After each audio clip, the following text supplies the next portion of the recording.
Hey, everybody, it's Scott Leckie from Democracy Tomorrow.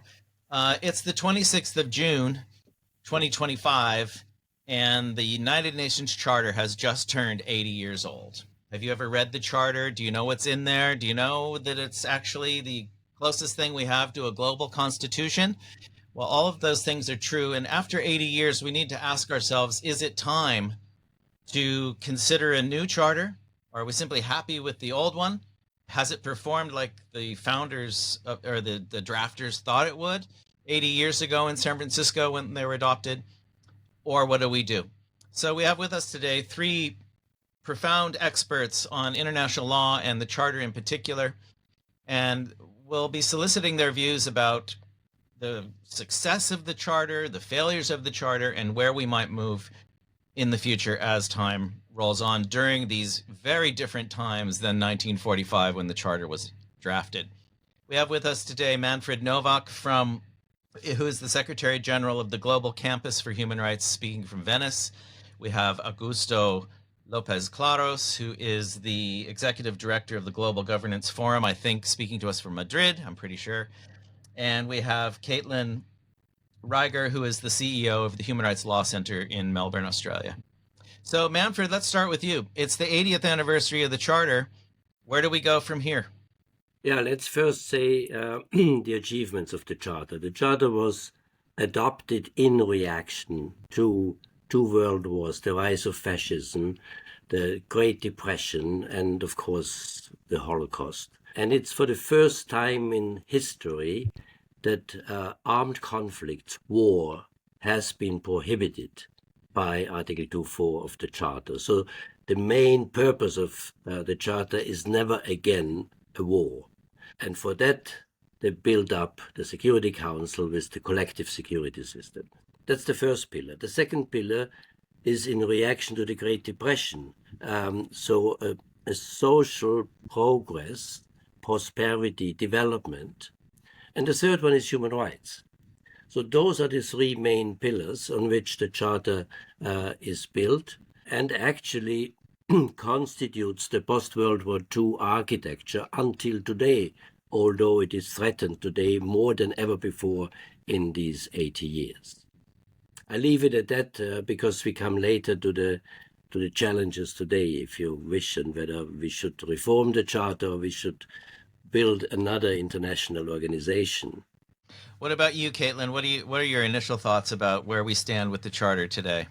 Well, I think that the Charter really provided the framework for so many other things that have come since. And of course, the only slightly younger sibling of the Charter is the Universal Declaration of Human Rights, which came, 3 years later. And so I think, but without the Charter, we couldn't have had those other building blocks as well. And that really speaks to the centrality of the human rights piece, but also needing that to rely on also the development and the international peace and security components that the Charter, really was that architecture of. We are seeing this fundamental challenge right now to the values that have underpinned the post-World War II era. And I think we should be really reflecting on, is that a failure of those values, or is it a failure of the enforcement and the ability of the system to really uphold the aspirations that both of those documents represented? And of course, those flaws and those limitations are also baked into the Charter because it was a product of the political times and the compromises and the reality of the way in which the Second World War came to an end. So like any constitution, it's got to be able to stand the test of time, both in providing enough stability, but also enough flexibility to be a living document that's not just stuck in that time. And there's so much that has happened since. Really important questioning of the structures, the power arrangements of geopolitics that have limited the ability of the dreams of the Charter to come true. And that really goes to, I think, some of the restrictions around the veto power and the representation of so much of the world that wasn't even fully independent at that time. We still had imperial realities and colonial realities dominating the world. So I think, it's a healthy thing to be questioning it right now, but I would also be really strongly cautioning against throwing anything out without something better to replace it with. We know it's easy to tear things down, and it is so much harder to build things. Yeah, absolutely right. And, let's all remember that it was 50 nation states that came together in San Francisco and drafted this charter. There's 193 members of the UN now, and many others that are yet to be represented there. So even just in that respect, in terms of national boundaries and nation state in existence, the situation now is fundamentally different than it was at that time. And, partially that process was very smooth thanks to the charter and thanks to all the things it envisaged about decolonization and things of that nature. What about you, Augusto? What are your initial thoughts on the nature of the charter as it turns 80? At the close of the San Francisco conference in June 26th, President Truman said that the charter would be a living instrument, that it would be adapted as the U.S. Constitution to changing world circumstances. And I think that remains the main challenge for the charter today, that the world that we face in the 21st century is radically different than what we had in 1945. Let me give you a couple of examples. Article 43 of the charter introduced the concept of collective security and actually called for the creation of a peace force that would empower the United Nations to prevent genocide, to act, to deliver peace and security. That article is a dead letter. It was never operational. Article 26 introduces the concept of disarmament. It calls for the creation of a military staff committee that then would put in front of the Security Council plans for the control of armaments and disarmament. Never acted on. Disarmament remains a distant dream, although it isn't embedded in the charter. Right? These are a couple of examples, of the areas in which we need to bring the UN Charter into the 21st century, so that it actually delivers the promise of 1945. Right. That's very true. And one of the great advancements, of course, of the charter is that it was one of the first times that the entire planet came together, at least the victors of the Second World War, which we have to remember was the true origin of the charter. And we're able to agree on some very fundamental principles that they were building upon, the very nascent body of international law at the time.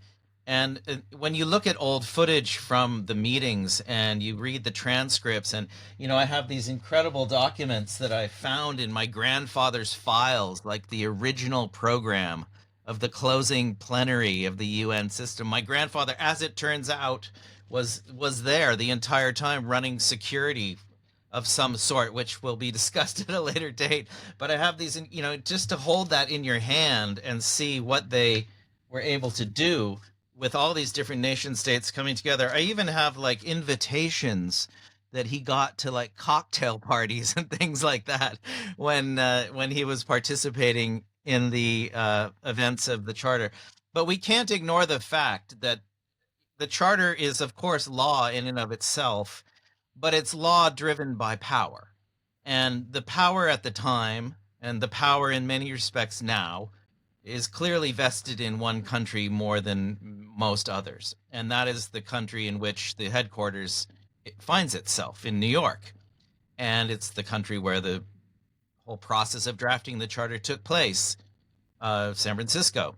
How do we, in the first instance, react to the fact that a few countries in the world right now are as skeptical about the role of international law and the charter than the country which actually drove the process leading to the creation of the charter in the first place, the United States? How do we grapple with this simple and very obvious fact, perhaps controversial to some, but I think it's one of the reasons why, that nation state considers itself often to be exceptional. That has a profound impact upon the role of international law across the world. How do we grapple with that and their overall decline and the ascendancy of a country which is also less inclined towards democratic principles in the form of the People's Republic of China? Any thoughts on that, Manfred? Let me perhaps go back to what Augusto said, comparing the US Constitution with the UN Charter, both as living instruments, and in reality, both are suffering from the fact that it's very, very difficult to amend them. And that's why this living instrument is nice, but you need to actually adapt to evolving developments, challenges, etc. Second point, I think it is in retrospective amazing what the United Nations achieved even during the Cold War. So when we had this ideological struggle between the two powers, superpowers, we achieved not only the Universal Declaration, we achieved decolonization, we achieved a lot in terms of standard setting in the field of human rights, etc. And then came the end of the Cold War, and that opened a window of opportunity to really, for the first time in history, establish a new world order that was envisaged in the Charter, in the Universal Declaration, based on democracy, human rights, prosperity. And why? And that is the question that we have to ask ourselves, because the 90s opened for the first time that the collective security system worked. If we look in Iraq, Kuwait, if we look into Somalia and many other countries. But at the same time, we had the Washington Consensus 1989 that established a neoliberal economic order also within the international financial institutions in world politics. And that was developing in parallel. And I see the neoliberalism, privatization, deregulation, minimizing the role of the state as one of the main root causes for all the problems we have today, because it created inequality, economic inequality of wealth and of income in an extent that we have never had before, that is undermining the democratic structure, the coherence, the social contract. And also contributed, of course, to economic crisis, financial crisis, but also the triple planetary crisis. So we are living in a time of many different crises, and this undermining of the democratic ideals, I think, is, for me, with populism, radicalization, and now illiberal democracies going to a trend to authoritarian governments, that is, in my opinion, the main challenge.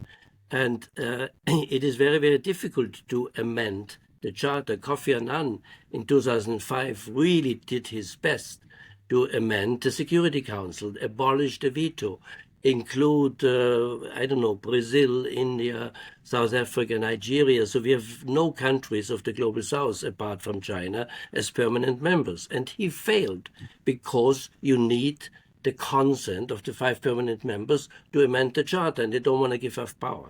So that's where I see one of the weaknesses of the Charter, that it is so difficult to adapt it to the global challenges of today.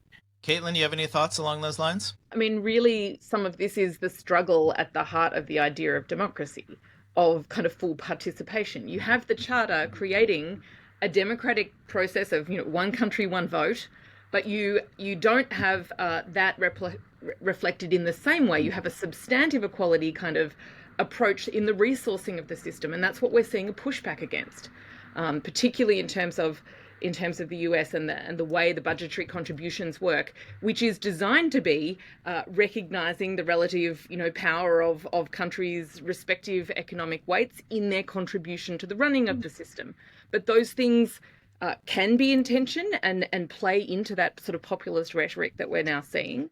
But that's also kind of at the heart of the potential of the system as well. The Charter came into being at a time when international law was primarily the prime subjects of international law were states, and it was right at that time when individual people in societies, within nation states, became subjects of international law as well. But that is not what we have seen in terms of the full transition now to how the Charter is able to work in practice. And that's, I think, part of these tensions that we're seeing play out. Yeah, those are all really valid points. And the inclusion at all of human rights language within the Charter was truly historic. I mean, it's way beyond most people's comprehension how truly radical that was at the time, to have specific articles dedicated to the promotion and protection of all forms of human rights, including economic, social, and cultural rights. That was a gigantic step forward. And as Manfred mentioned already, countless documents emerged from that: treaties, covenants, conventions, you name it, they all emerged from those really 2 paragraphs in the essence of the whole thing. And, I'm reminded very much of the very first international law class I ever took in university. In fact, one of the students, of course, said, and this was in the United States, nobody's going to follow international law. It's so stupid. There's no enforcement mechanisms. Why would anybody in their right mind follow it? And my professor, what a great guy, Tom Hovitt, his name was, at the University of Oregon, he said, listen, international law is followed 99.9% of the time because it's in the interest of the states themselves to do so. The 1% of the time it's not followed, that's what the headlines are going to be in tomorrow's paper. And I think that was such a brilliant way to put it. And it's very often forgotten, I think, in mainstream society that this so-called field of international law is so esoteric, it has no meaning. In fact, it really does. And it's held together. In fact, all of our nation states are held together by this charter, at least in principle. And it does, I think there's no question about it, represent a huge, gigantic quantum leap forward. But the problem with it and with the entire international legal order and democracy in and of itself, of course, is that it will never survive and thrive unless it delivers on the promises. People are willing to wait a while, but they're not willing to wait forever. And when there's no other viable alternative, they will almost always turn in that authoritarian direction for all sorts of psychological and other reasons. And aspiring authoritarians know that. And so perhaps you can comment on that, Augusto. Yes, it's difficult to amend it. Yes, the sentiment for improvement and advancement was there. But where do we go next? What do we start beginning to focus on collectively in a realistic manner, bearing politics and power in mind, to improve not just the charter, but the whole system of international law and peace and security? I want to pick up on something that Manfred said. Thank you for that question, Scott. Yes, it is true that it is difficult to amend the charter, but at the San Francisco conference, there was a group of 17 countries led by New Zealand and Mexico that were very, very strongly opposed to the veto in the Security Council. And to placate these countries, they introduced an article in the charter, the famous Article 101, which actually opens the way for amending the charter through a review conference. Now, that review conference, the triggering of Article 109 cannot be vetoed. Because it was introduced to placate countries opposed to the veto, all it takes is 2/3 of the General Assembly and 9 out of the 15 members of the Security Council. So we at the Global Governance Forum have been arguing that it is important to have that conversation. Let's have a review conference based on Article 109. And here, let me make a parenthesis. In March 19, we convened a group of UN missions. We invited, several dozen UN missions, and 27 of them showed up actually at a closed-door briefing in New York, where we made the case to them that because of all the global catastrophic risks that we face today, which threaten our future, it is important for states to not think about how difficult it would be ultimately to amend the charter because that would require approval of the permanent members of the Security Council, not to prejudge the outcome. Let's have the conference. Let's discuss what are the kinds of reforms that we would need to bring the United Nations into the 21st century and to sort of turn it into an instrument which actually can deliver solutions to many of these problems that we face. Scott, you had raised the question of, how does one operate in an environment in which the biggest contributor to the UN budget is the most skeptic, perhaps, at this particular moment? My answer to that is that all the problems that we face that are risks to our future, climate change, the renewed arms race, inequalities, pandemics, all of these problems, without exception, require stronger levels of international cooperation, require countries coming together and talking to each other and acting in a context of cooperation. You can be as a skeptic as you want about the UN and its ability to address these problems. But the fact remains is that ultimately you still have to work with other nations to find solutions to these problems. No country can do it alone. And so unless countries like the US and other countries that are a little bit skeptical about the values of multilateralism and cooperation have other brilliant ideas as to how to confront those risks, then we're just basically back to where we were in 1945. We need to work together through some kind of mechanism that allows for cooperation. At the Global Governance Forum for the last couple of years, we have made the case for amending the charter. And last September, we actually released a document called A Second United Nations Charter, Modernizing the UN for a New Generation, which is actually our proposal as to what a 21st century UN charter could look like. It's an annotated copy of the original charter with all the proposed reforms and amendments to basically modernize the system and address some of the issues that we face. I mean, let's think that the 1945 charter is pre-climate, pre-nuclear, and pre-digital.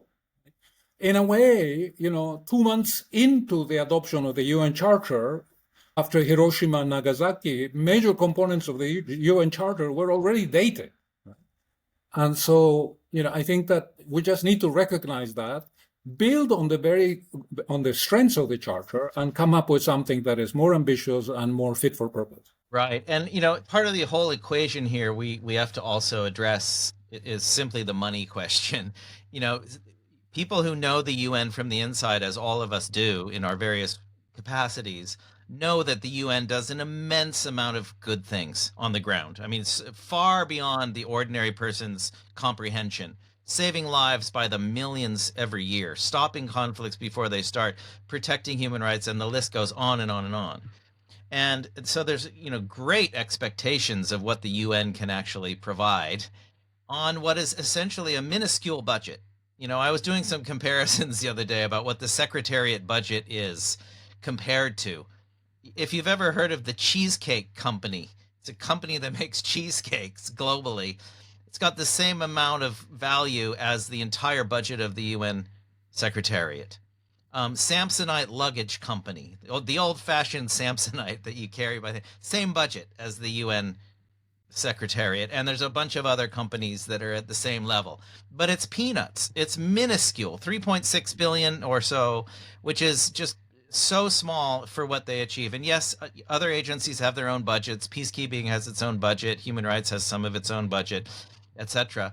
But by and large, we're talking about really small proportions of the world. The world GDP is $115 trillion. So 3.6 billion is sure not very much when they're meant to be providing peace and security and justice and freedom and all these other things. So we need to bear that, I think, constantly in mind. A mutual friend of some of ours here tonight, Reed Brody, has been discussing a lot in the media lately about how the situation in Gaza is essentially the death knell for international law and, by inference, the Charter. And I think a lot of people in the world would also look at events like Gaza, like military occupation anywhere, like Ukraine, like Sudan, like all the other countries where there's massive amounts of physical violence and war going on today, and look at international law and look at the UN and look at the Charter and the Security Council and simply say very rationally, hey, this is really not working. Look at all the misery that's going on in these places. So how do we address that? That is really the popular sentiment, I think, of a lot of people. I'm not going to pay attention to international law or the UN if they can't even stop these wars from happening. Any thoughts on that, Manfred? I mean, if you go back in history, every big developments happened after a disaster. We had the League of Nations and the ILO after World War I. Mm-hmm. And we finally have the United Nations after World War II. And so far, the United Nations were able to prevent another third world war, which probably or perhaps would even be a nuclear world war. So the question is, do we really need a third world war in order to wake up and create something new? Or are the risks and the dangers of a third world war that big that even the very irrational politics of today might wake up and we create something new. I fully agree with Augusto that I think an international review conference in accordance with the Charter might be the best time for doing that, because we are already in a deepest crisis. And I'm always an optimist. I mean, as terrible the Trump administration is and treating more or less all other countries, allies and enemies in the world, should be a wake-up call for new alliances. And I mean, I've seen just this discussion with Cyril Ramaphosa about this totally crazy ideas that there's a genocide in South Africa against the white population, which is simply and using images from the DRC, etc. So, I mean, it's the time that those European states, Australia, New Zealand, Canada, etc., together with South Africa, Brazil, and perhaps also China and other major countries, are coming together and saying we have to create something new. But we don't have to abolish the United Nations. I think there is a possibility to reform it.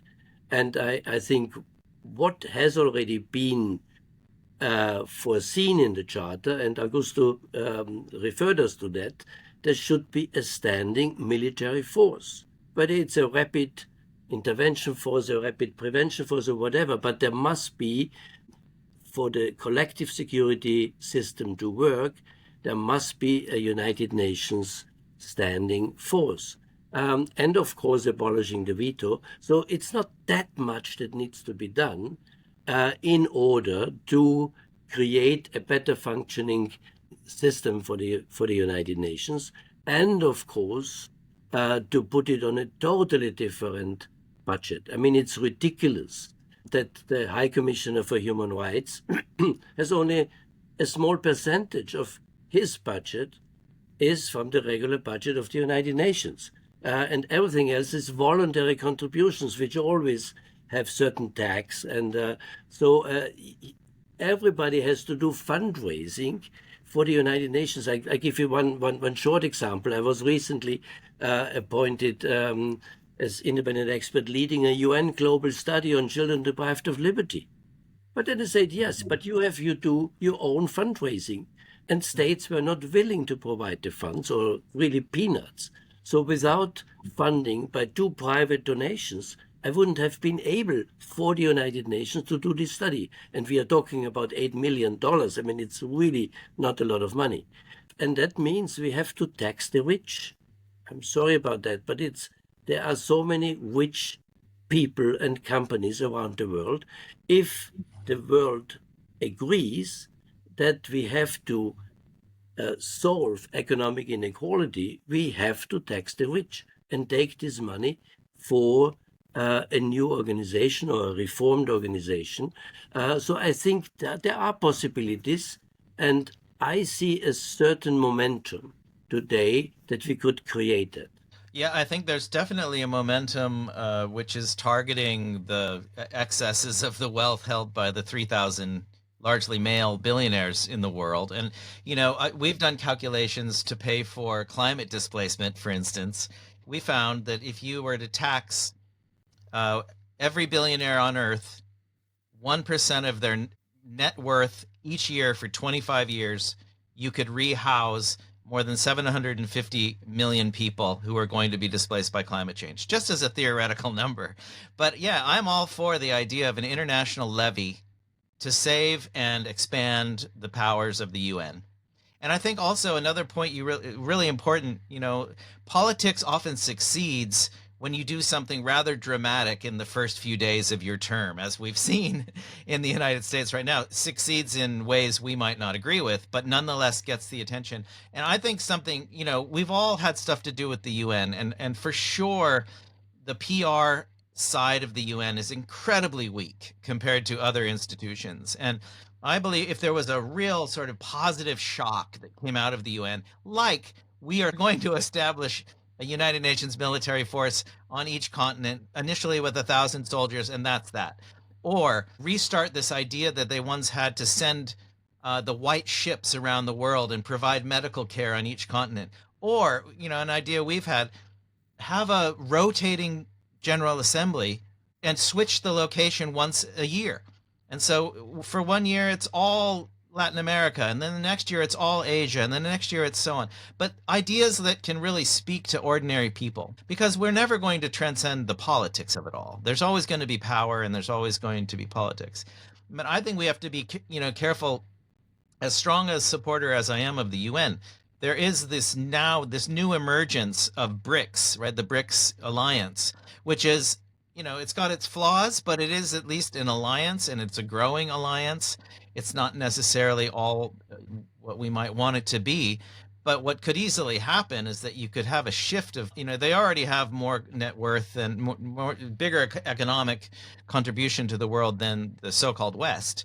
We could have a movement into that direction. We could actually, in terms of human rights and humanitarian protection, perhaps push things downwards instead of upwards. So we don't want that to be the fallback option. But I think something kind of quite dramatic really needs to happen, and it needs more money, of course, but it also needs to be on people's minds that this institution that was created 80 years ago is actually solving problems all the time.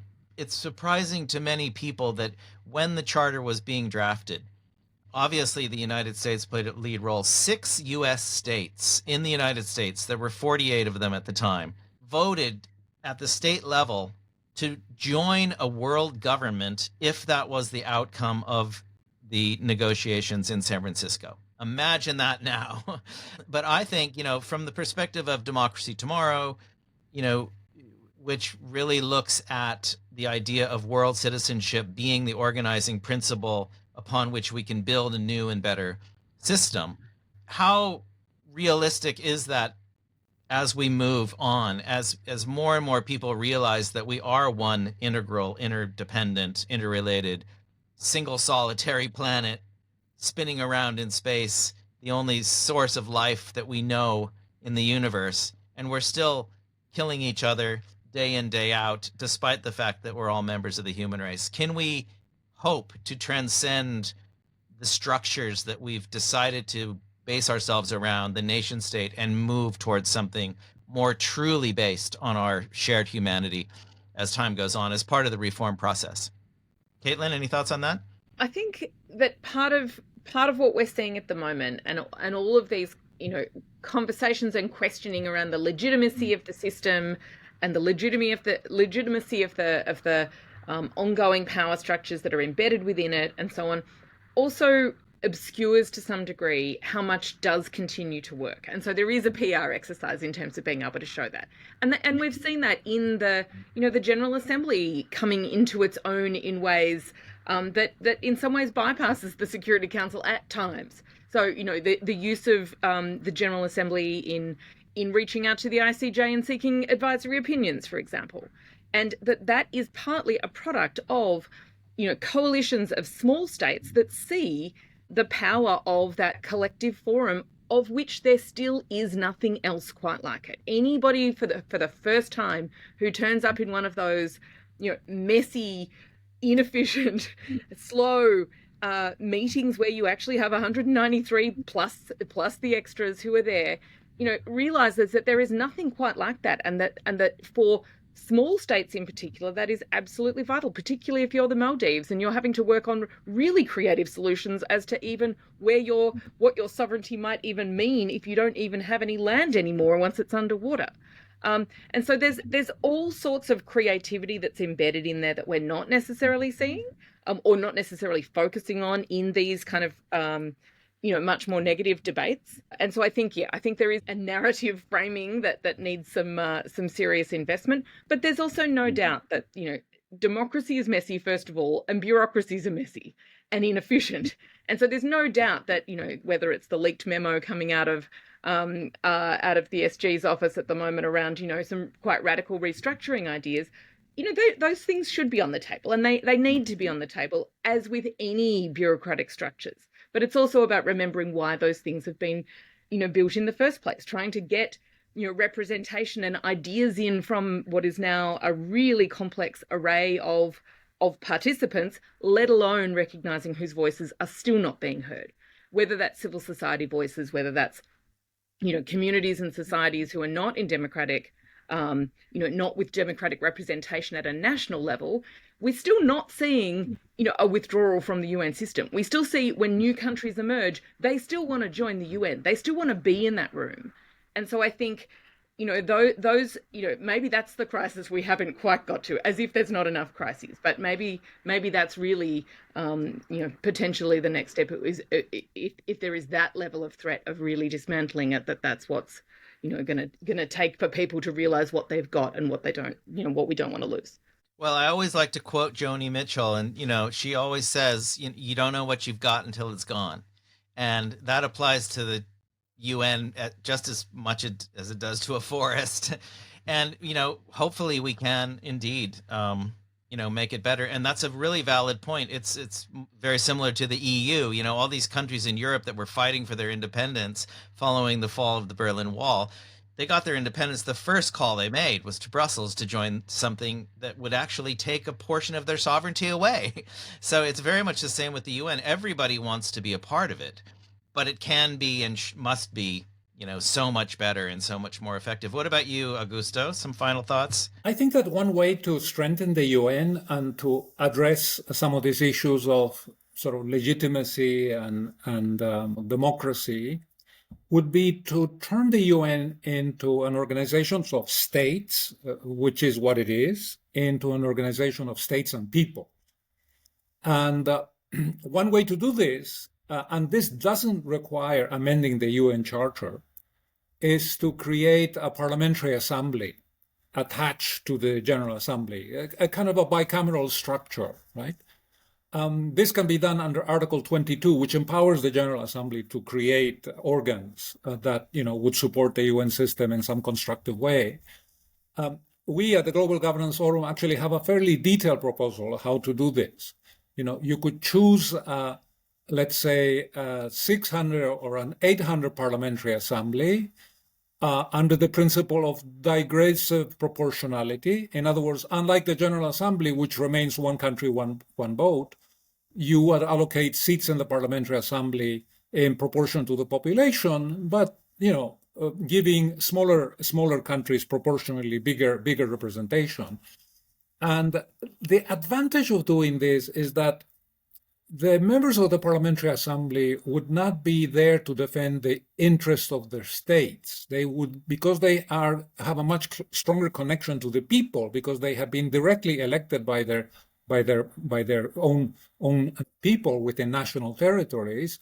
My guess is that they would probably be more closely identified with issues. They would be defending the environment, gender equality, human rights, other kinds of concerns which straddle national borders. I think this would be one way to strengthen the UN system. It's interesting, but Albert Einstein in 1947 wrote an open letter to the General Assembly in which he made this point. He said that rather than being made up of diplomats representing the party in power back at home, you should be directly elected by your populations. So this is one way. And then just a final thought on the issue of funding. I think that the question of resources is tremendously important. And Scott, you mentioned the budget of the Secretariat. The sort of aggregate budget of the UN, including peacekeeping, including the budgets of all the specialized agencies, including voluntary earmark contributions, which are now 2/3 of the total UN budget and are in the hands of a handful of countries, which therefore have, an enormous amount of influence within the UN system. Even if you aggregate all that, it comes to something like $70 billion, which is less than 0.1% of global GDP. We're still talking about very, very small amounts, right?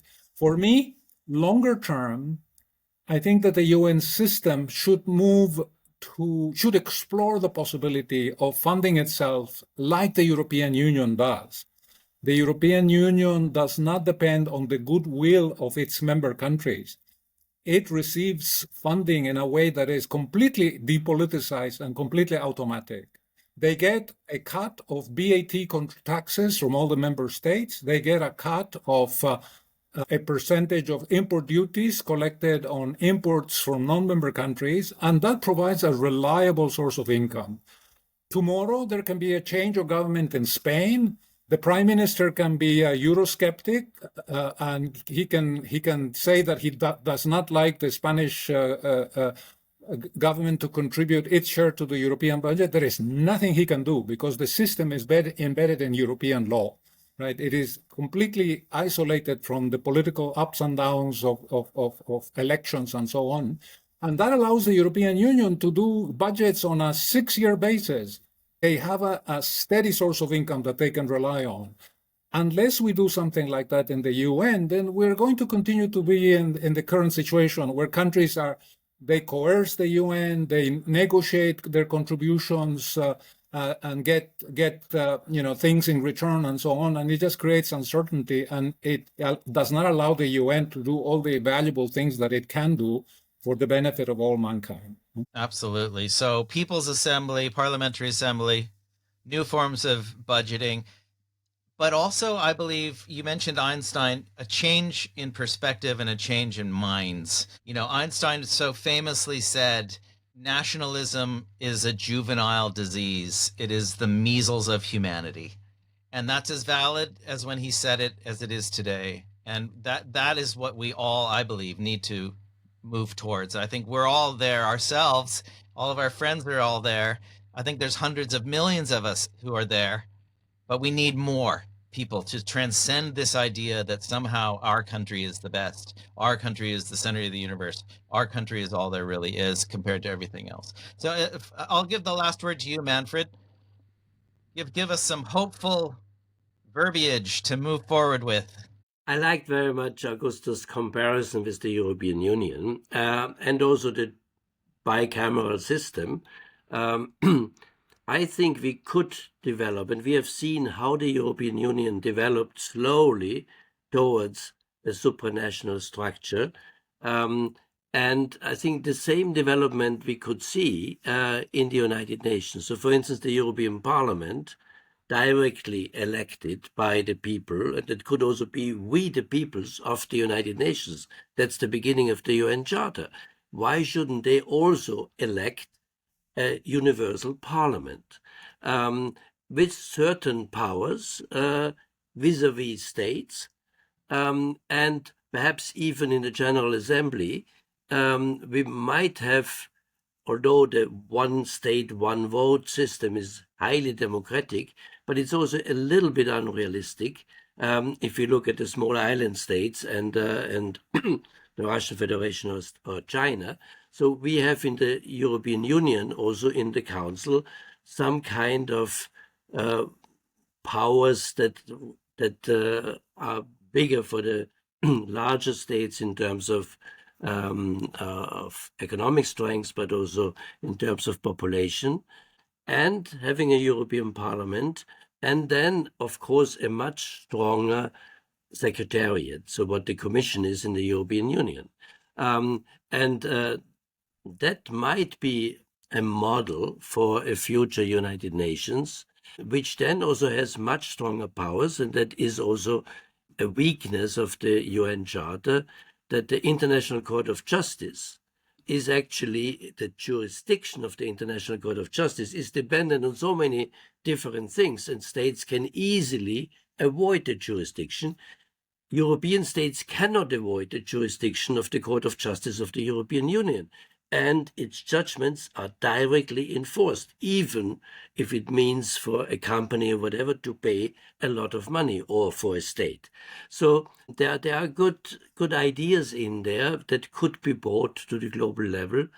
And as I said, I am in favor of starting a two-thirds vote of the General Assembly should be possible at this time, if it is meant to think about in which direction the United Nations could go.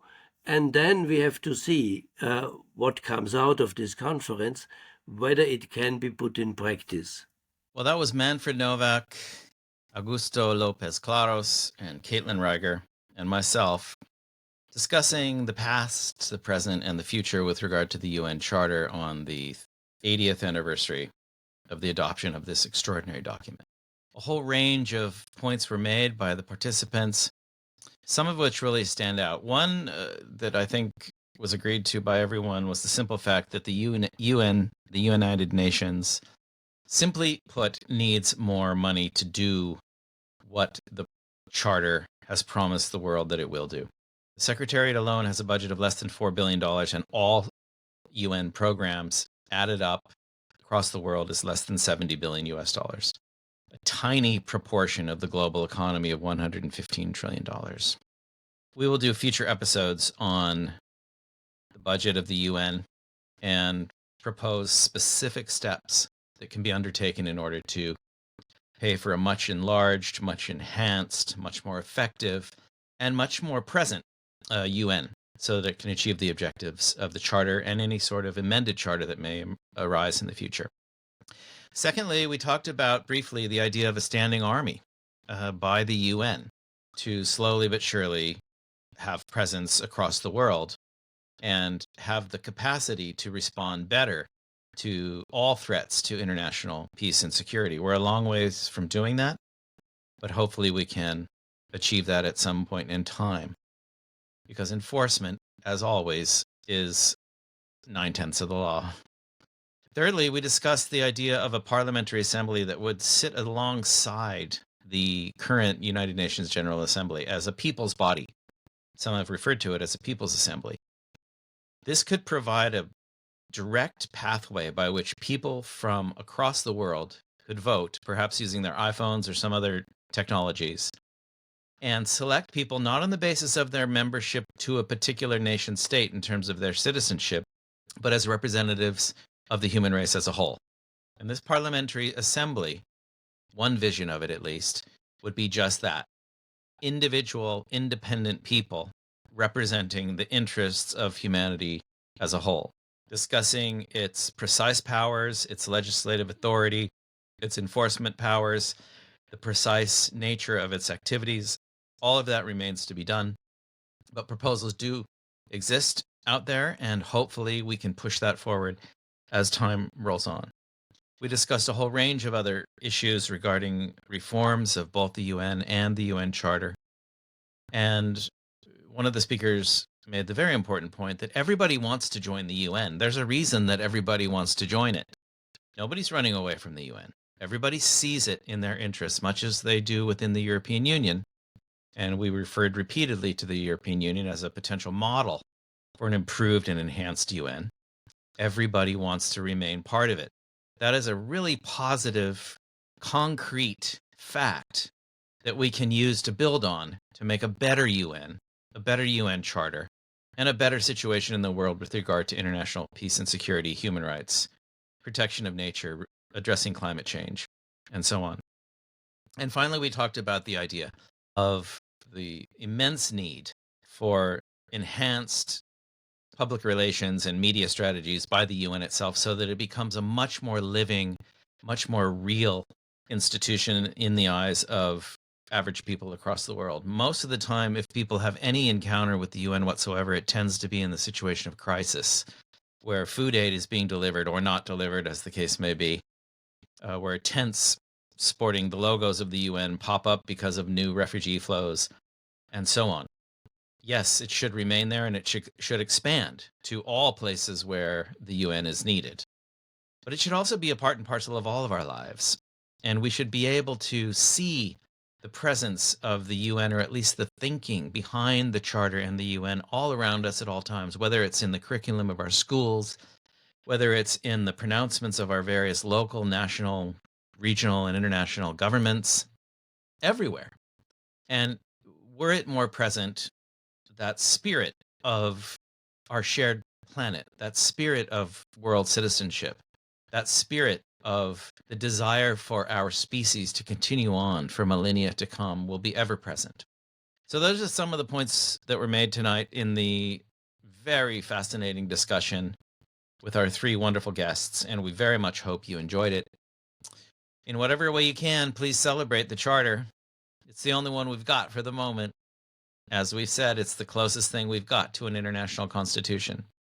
So, in whichever way you see fit, please do your own personal celebration or your community celebration or something bigger than that. Thank you very much for watching Democracy Tomorrow. Please, if you like what we do, push your subscribe button, push those like buttons whenever you want, and those notification buttons. Thank you very much for watching. All the best. Bye.